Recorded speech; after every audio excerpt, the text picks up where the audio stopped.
Bismillahirrahmanirrahim. Assalamualaikum warahmatullahi wabarakatuh. Waalaikumsalam warahmatullahi wabarakatuh. Anak-anak, gimana kabarnya? Sehat? Alhamdulillah sehat, Bu. Ya, alhamdulillah. Sebelum kita memulai pembelajaran pendidikan Al-Quran kita pada pagi hari ini, silakan untuk ketua kelas memimpin berdoa terlebih dahulu. Silakan Mbak Syahda.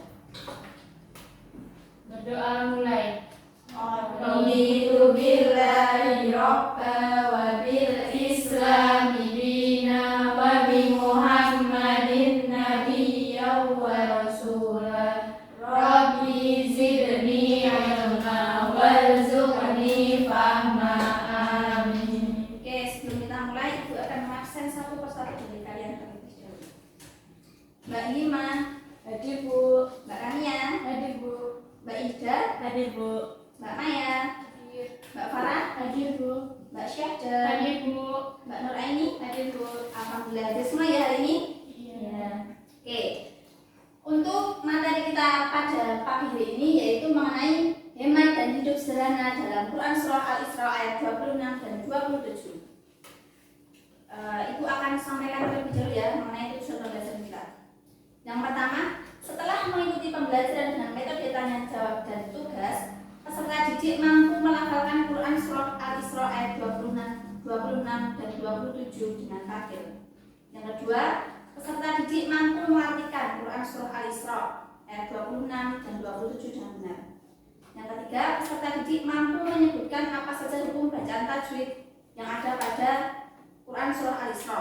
Yang keempat, peserta didik mampu menyebutkan isi kandungan. Dan yang kelima, peserta didik mampu menyebutkan implementasi yang bisa diaplikasikan di kehidupan sehari-hari. Oke, siapa di antara kalian yang tahu mengenai hemat itu apa? Tidak boros. Terus yang lain?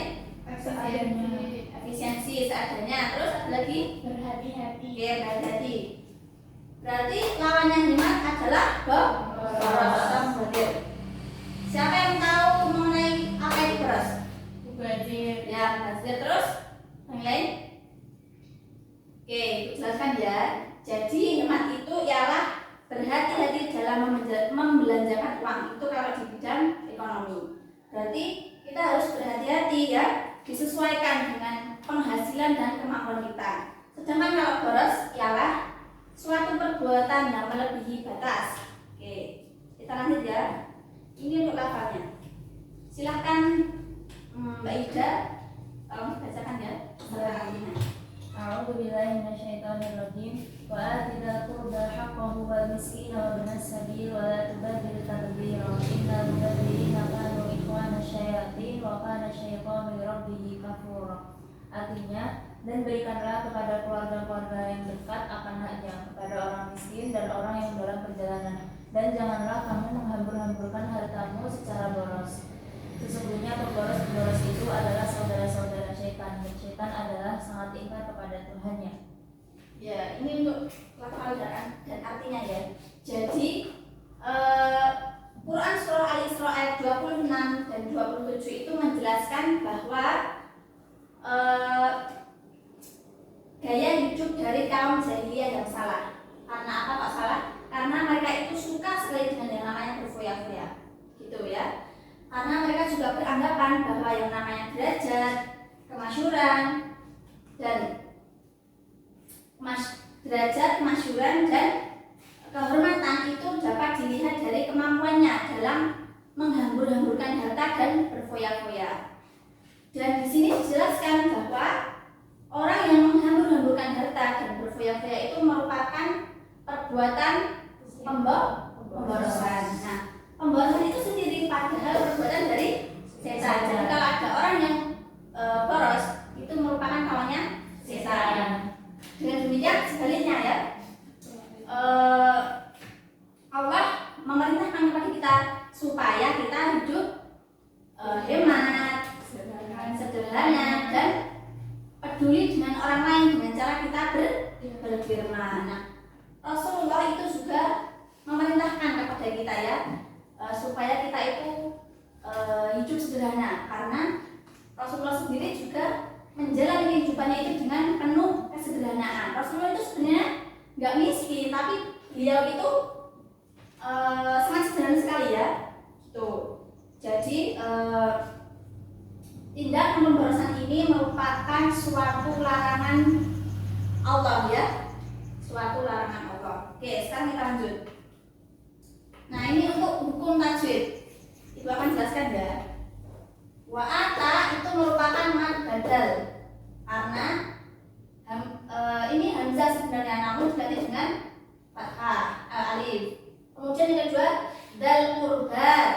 Dal itu merupakan mad tabi'i yang ini ya. Karena apa? Karena ada fathah bertemu dengan alif. Kemudian alfu ini termasuk alif lam qamariyah karena ada alif lam yang bertemu dengan qaf. Yang ketiga ba itu merupakan mad tabi'i juga. Kemudian yang ketiga ada haqqahu.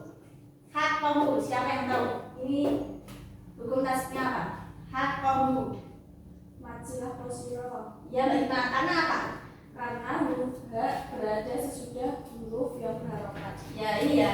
Huruf H sebelumnya itu ada huruf qaf yang berharokat. Tepat sekali. Kemudian yang keempat yaitu wal miskina. Almi ini termasuk alif lam qamariyah. Karena apa? Karena ada alif lam yang bertemu dengan huruf mim.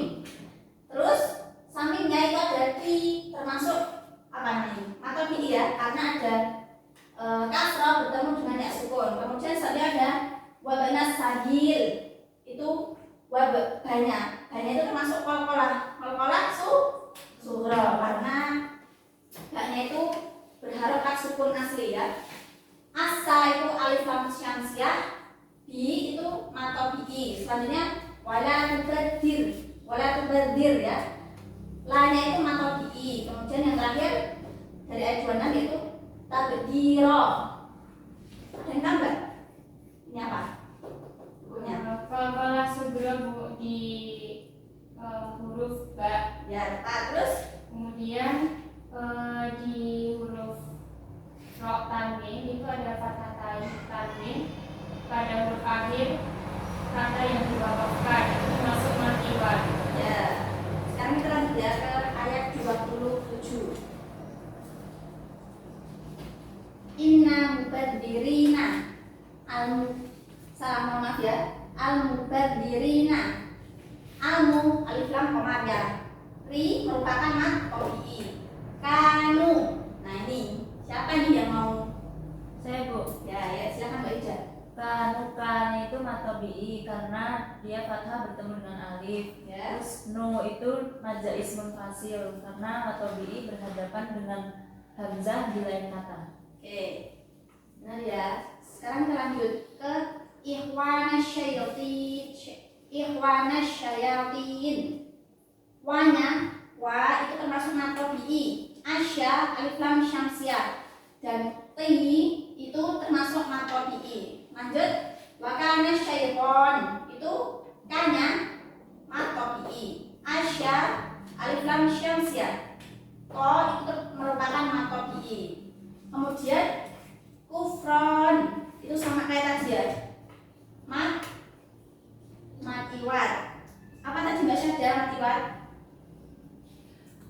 Jika ada fathah tanwin pada huruf akhir kata yang diwakafkan. Ya, Pak. Benar ya.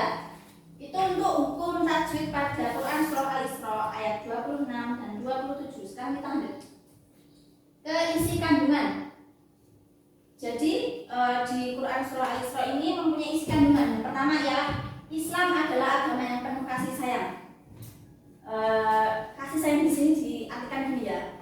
Mereka itu saling membantu antar sesama. Jadi Islam itu mengajarkan umatnya untuk saling membantu antar sesama. Kemudian yang kedua ialah memerintahkan untuk memberikan haknya kepada keluarga yang karib atau keluarga yang dekat. Yang ketiga ialah menginfakkan sebagian harta untuk orang-orang yang membutuhkan. Karena apa? Karena mereka itu berhak untuk ditolong dan dibantu sehingga bertambah kuat persaudaraan. Yang keempat, larangan bersikap boros atau mubadir.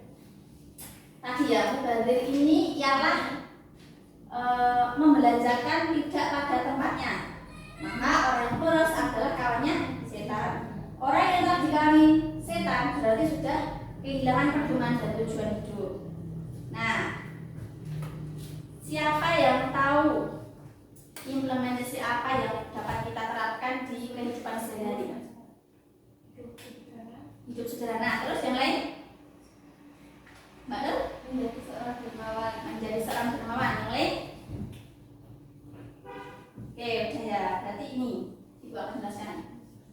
Implementasi yang dapat kita aplikasikan dalam Quran Surah Al-Isra ayat 26 dan 27 ialah yang pertama, berusaha menjadi seorang yang dermawan. Yang kedua, memperbanyak sedekah, sedekah maupun infak. Yang ketiga, tidak boleh diskriminasi terhadap kaum yang miskin. Yang keempat, meninggalkan gaya hidup boros. Dan yang terakhir, hidup sederhana dan bersahaja. Sampai di sini ada yang mau ditanyakan, anak-anak? Paham semua? Oke, alhamdulillah ya.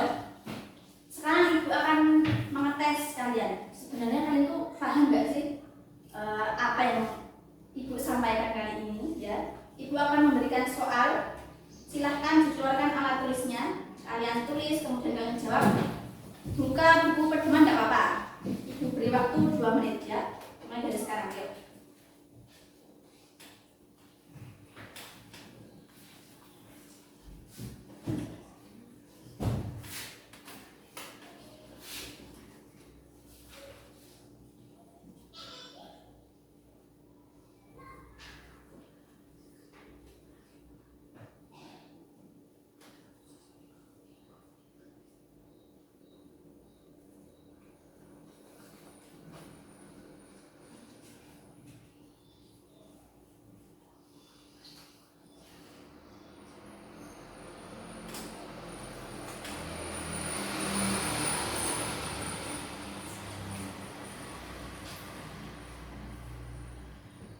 Oke ya, 2 menit sudah berlalu. Silahkan, siapa yang mau menjawab pertanyaan nomor 1? Saya, Bu. Ya, Mbak Farah silahkan. Karena sifat boros merupakan perbuatan tercela dan hal tersebut merupakan perbuatan setan. Ya, tepat sekali ya.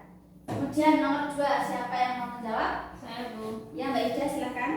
Yang pertama, haqqahu, dia matsilah qasira karena ada huruf H yang berada setelah huruf yang berharokat. Ya. Terus taddzira, bak sukunnya atau kelas sugro karena dia sukun asli. Terus di-nya itu mat iwat karena bukan di-nya, ro-nya Bu. Dia mat iwat karena fathatain di akhir kata diwakafkan. Oke, benar, tepat ya. Lanjut nomor 3, siapa yang mau menjawab? Saya, Bu. Ya, Mbak Syarja silakan.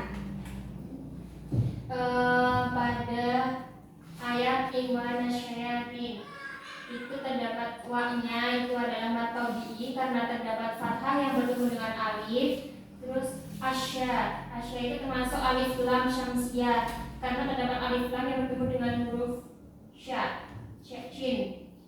Kemudian ti itu arti itu matabi'i. Ya, saya tinnya itu matabi'i karena terdapat kasrah bertemu dengan ya sukun. Ya, tepat, benar sekali. Sekarang lanjut ke nomor 4. Ya, Mbak Maya. Apa isi kandungan yang terdapat dalam Quran Surah Al-Isra ayat 26 sampai 27? Ya. Yang pertama, Islam adalah agama yang penuh dengan kasih sayang. Yang kedua, larangan bertindak boros atau mubazir. Yang ketiga, menginfakkan sebagian harta untuk orang-orang yang membutuhkan. Ya, terima kasih Mbak Maya. Lanjut nomor terakhir, nomor 5. Saya, Bu. Ya, Mbak Ima silakan. Contoh implementasi Quran Surat Al-Isra ayat 26 dan 27. Yang pertama, berusaha menjadi seseorang yang dermawan. Yang kedua, memperbanyak infak dan sedekah. Yang ketiga, meninggalkan gaya hidup boros. Oke, alhamdulillah benar semua. Kita beri aplaus untuk kita semua. Banyak yang paham, ya? Oke. Dari materi yang Ibu telah sampaikan dapat diambil sebuah kesimpulan ya, bahwa sifat boros itu merupakan sifat tercela, menghamburkan tanpa memikirkan keperluan yang terpenting. Jadi gini, ini ya, apalagi yang cewek-cewek ini pasti godaannya itu apa? Shopee Food, GoFood gitu kan, ya kan?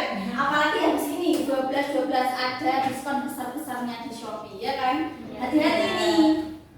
Kalian kalau mau beli itu dipikir yang matang dulu. Tunggu sampai 3 atau 4 hari, kalau bisa ya seminggu lah. Nanti di situ pasti kalian kerasa gitu. Kalian itu sebenarnya butuh nggak sih barang yang akan kalian beli itu? Karena apa? Hati-hati ya dalam membeli barang itu, karena kalau berlebihan ya pemborosan itu nanti di akhir itu akan dihisap. Barangmu nggak main bawa apa, yuk. Barang itu main Shopee kan bawa apa gitu ya, hati-hati. Karena nanti ada hisapnya. Nah jadi gini, bahkan apa ya? Dalam hal wudhu saja kita itu disuruh benar-benar hemat ya.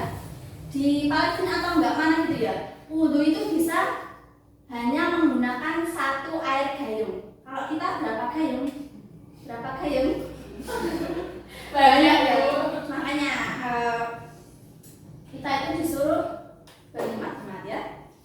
Gampangnya gini, sebuah perusahaan itu akan kolaps kalau tidak melakukan efisiensi penggunaan data. Sebuah organisasi akan bubar kalau tidak memperhatikan efisiensi dalam pengaturan anggarannya. Begitu pula dengan pribadi manusia, ia akan merana dan tidak dapat berkembang kalau tidak menerapkan prinsip efisiensi dalam dirinya. Karena apa? Karena efisiensi ini jelas akan menghemat segala sesuatu, sehingga dapat digunakan untuk kebaikan orang lain. Sisa dan hasil efisiensi akan termanfaatkan, karenanya tak ada penghamburan harta di atas penderitaan orang lain. Itu ya materi kita pada pagi hari ini. Ya, kita cukupkan pertemuan kita pada pagi hari ini dengan membaca doa kafaratul majlis. Subhanallahumma wa bihamdika asyhadu an la ilaha illa anta astaghfiruka wa atubu ilaik. Walhamdulillahi rabbil alamin.